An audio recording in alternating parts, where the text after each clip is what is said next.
They're just guessing and don't know what they're talking. And that, ladies and gentlemen, by itself is reasonable doubt. What's going on, guys? Hope everybody's having a great day.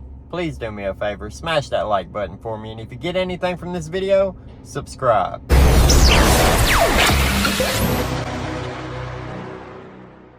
So today I want to give you guys a glimpse into the future. We have to wait until at least October to see the Bryan Kohberger trial to figure out what the evidence is, because everything has been gagged in this case, right? But right now we've got a case that is pretty similar, and I think the defense strategy is going to be very similar, and I want to point that out in this video today. We don't give, hey, good effort. We don't give participation awards. This man's life is hanging in the balance.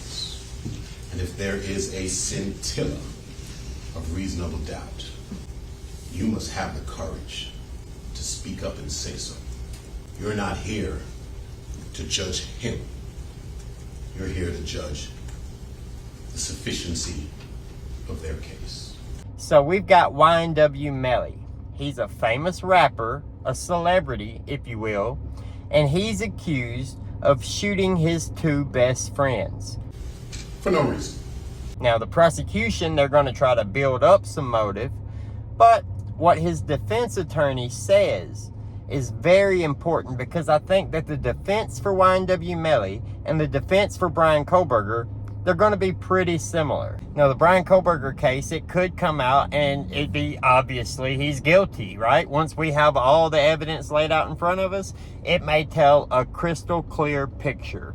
But the problem is if it doesn't, because if there's any reasonable doubt that Bryan Kohberger committed the crimes, then he can't be convicted. If there's any doubt, you're not supposed to convict someone, especially when you're talking about the death penalty. And that's where they're running into problems with the YNW Melly case, because people have heard all these stories. They've heard all the speculation of what they think had happened. They know what the evidence is in that case, because it wasn't gagged, even though we're talking about a high-profile celebrity accused of homicide, right?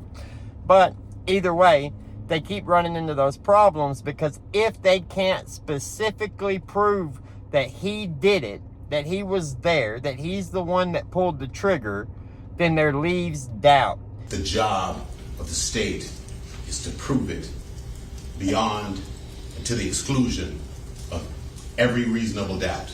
And if you're a reasonable person and you have doubt, that's reasonable doubt. There's a song called Things That Make You Go, If you say, that's reasonable doubt. And the defense here, they're not going to try to give you an alternative solution to what happened. They're not trying to give you an alternative explanation to what happened.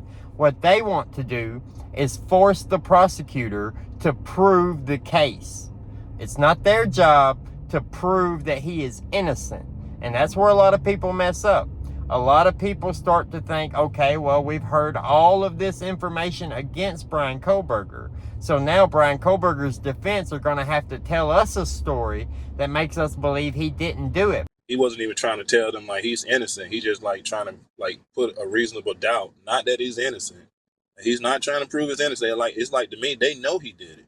They're just trying to get, I don't know. They just know he did it. They're not trying to prove his innocence. That's not the way the legal system works.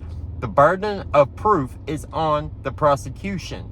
Always. It never falls to the defendant to prove something didn't happen. That's impossible. Now, when I say that, of course, you could have video showing you that you have an alibi over here, so you couldn't have possibly been here. But for the grand scheme of things, you can't prove something didn't happen. You have to prove it did. You can't prove you didn't do something. Someone has to prove you did. When you go to court, no matter what the charges are against you, you never have to prove yourself innocent. They were always going to have to prove that you're guilty. And if they can't prove that you're guilty beyond a reasonable doubt, and a reasonable doubt, let's go back to what the lawyer calls it. If you say, that's reasonable doubt. They don't have to be certain that he didn't take the lives of these 4 college students to say not guilty. They do have to be certain that he did take the lives of these 4 college students to say guilty. It's never a walk in the park. You're talking about taking a man's life away, possibly, if they decide to go for the death penalty. So you have to be sure. I feel like so often you get into the evidence and really the victims get lost in these trials. As emotional as you'll get feeling sorry for the victims, I have to go ahead and say this. At this point, it's not about the victims. It's about the defendant. Did the defendant commit the crimes? Now, if they prove that the defendant did commit the crimes, then we go back to justice for the victims. We're going to punish you for what you did to those victims. Then it's all about the victims again. But during the trial and the lead up to the trial, it's not about the victims. It doesn't matter how emotional you get. It's not about the victims. The victims are not on trial. The victims are gone. Bryan Kohberger, though, he's alive, and he's fighting for his life. Now, if he committed these crimes, then he deserves to pay the worst price, obviously. They have to prove that he did, and if he didn't do it, they can't prove he did. See where we're going with that? If there's any doubt left, you can't vote guilty. If you have doubt that he committed the crimes, if someone else could have committed the crimes, they're supposed to vote not guilty. Bryan Kohberger's attorneys do not have to lay out an explanation for why he's innocent. They don't have to make any moves at all to prove his innocence. He's there to defend himself against the claims that the prosecution are making. Now, of course, the defense, they're going to have to refute some things. They're not going to be able to sit there and let the prosecutor tell a story and then not refute any of that story. But they don't have to prove what they did. They don't have to prove. They don't have to give evidence to the contrary. That's very important. They don't follow leads. They have no motive. Investigation was botched. The investigation, as a matter of fact, is still going on as we speak. Yet they're here telling you they have proof beyond reasonable doubt and what you're still investigating for. So we already know that people are claiming that the Bryan Kohberger case was botched, that the crime scene was contaminated, that other people had been in the house before police arrived to investigate. We've also heard rumors that cops didn't follow correct procedures, changing their gloves and booties as they moved from one part of the house to the next. We know that that might have been a party house.